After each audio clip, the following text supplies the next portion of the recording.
Well, good afternoon and welcome to the Idahoan Show. It's come to my attention that there have been a few misunderstandings about the message or intent of my video, Why a Christian Can't Be a Liberal.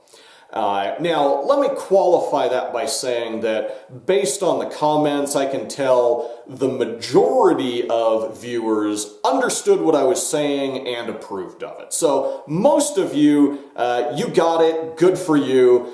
And of course, there's always a few trolls who are being argumentative just because they're trolls.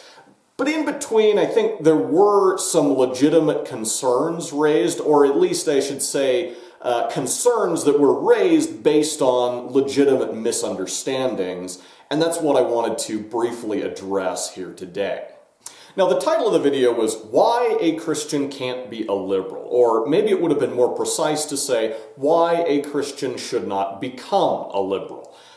Because that was really the intent of the video, was as a warning, especially to young Christians, not to get mixed up in ideologies that they themselves would disagree with based on the foundational doctrines of their faith.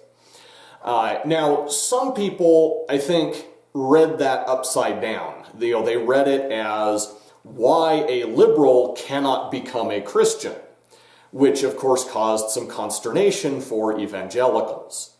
But I think the bigger issue, and the one that made that a problem, was confusion over the definition of the terms liberal and conservative.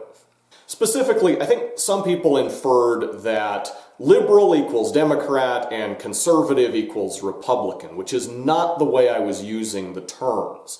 I was using the terms liberal and conservative specifically to refer to ideologies as contrasted with particular political parties that might at times try to appeal to those ideologies.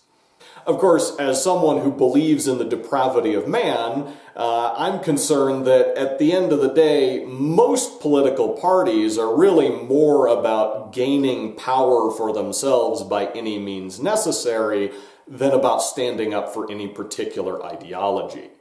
And so when I made that video, I was defining the term liberalism as an ideology of being generous in how much power you're willing to give the government based on a belief in the inherent goodness of man. And I was defining conservatism as an ideology of being careful how much power you're willing to give the government based on a belief in the inherent selfishness of man. And I thought that I defined how I was using those terms in the video, and again, I think most people understood that, but some clearly didn't. And perhaps other media has made the terms liberal and conservative sufficiently synonymous with certain political parties that that confusion is understandable.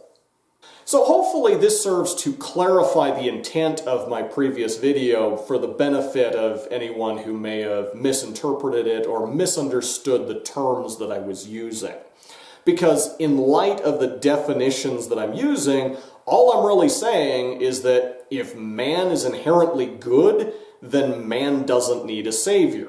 And so if you believe that man needs the salvation of Jesus Christ, then you also have to believe in the depravity of man. You have to believe that man needs a savior. And this is important because I think that a lot of Christian college students and potentially other Christians in society are under a lot of pressure nowadays to renounce their belief in the depravity of man.